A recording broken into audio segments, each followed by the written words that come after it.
Kung magkakaroon ka ba Yes ng po. kuting o baka naman meron kang kuting, ano ba yung ipapangalan mo rito at bakit yun ang ipapangalan mo sa kanya? Actually po, I have pusa po.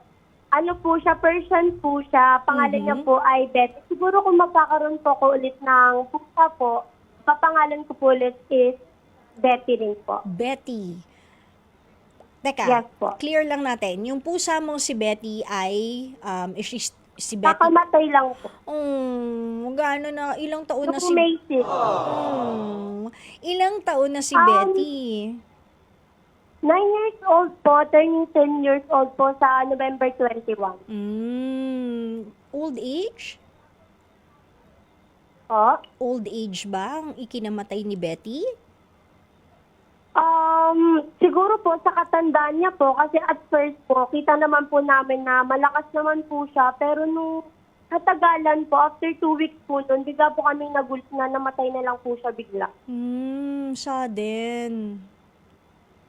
Grabe Yes ano? So po. if you're 20 years old now, 11 ka pa lang, pusa mo na si Betty. Actually, hindi po. Oh. By 15 years old po, doon ko po siya naging pusa kasi binigay po siya sa akin nung tita ko, regalo niya po. Like may As edad na si Betty. 5. So kumbaga parang ilan ka? 4 years po. 15. So bale, ilan taon na si Betty 4 noon? years old po. 4 years old na 4 si po. Betty. Parang ano yun, in-adopt mo si Betty? Yes po. Kasi ang issue po na lagi po siyang nakakulong. Sa inyo, nung nabubuhay pa si Betty, gala-gala sa bahay. Yes po, sa bahay po siya, nakakalabas-labas din po siya. Ginagala po namin siya, iniikot po namin sa araw-gabi po. Oh, Betty had a good life. That's nice. So, hindi ba? Very good. Very good ka dyan. Okay, so, Naman po. ikaw ba, kahit na nagkaroon ka ng ganyang experience, because alam niyo sa totoo lang, ang pinakang mahirap on being a fur parent is kapag ka namatay yung fur baby mo o yung alaga mo o yung Totoo po. extended family member, yun ang pinakang masakit. And then, mag-flashback sa'yo lahat ng memories. Tapos lalo kang iiyak and iiyakan mo talaga siya. Minsan, hindi lang days, months mo siyang iiyakan. Pero, Yes po. yun nga yung tanong ko sa'yo, Erica May, ikaw ba, kahit na ganun ang nangyari kay Betty, would you still want to take care of a kitten or a cat? Right now po, siguro, since kakamatay niya, naiiyak na naman po ako. Sorry. Kakamatay niya lang po nung May 6 po. Right now po kasi yung trauma po sa akin is hindi pa rin po talaga siya healed.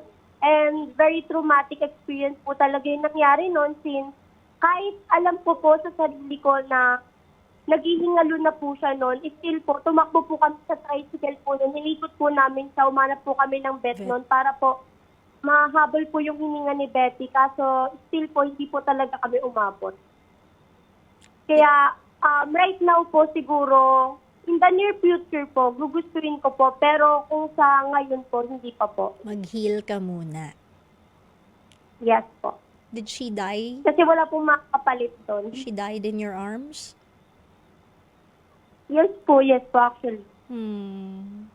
Sad, no? Pero alam mo, in a way, if it's any consolation to you, it's much better that she passed away, died in your arms, instead of sa mga taong hindi niya kilala. And I'm sure Actually nga si po, Betty is... Bago, Sige, go. sorry.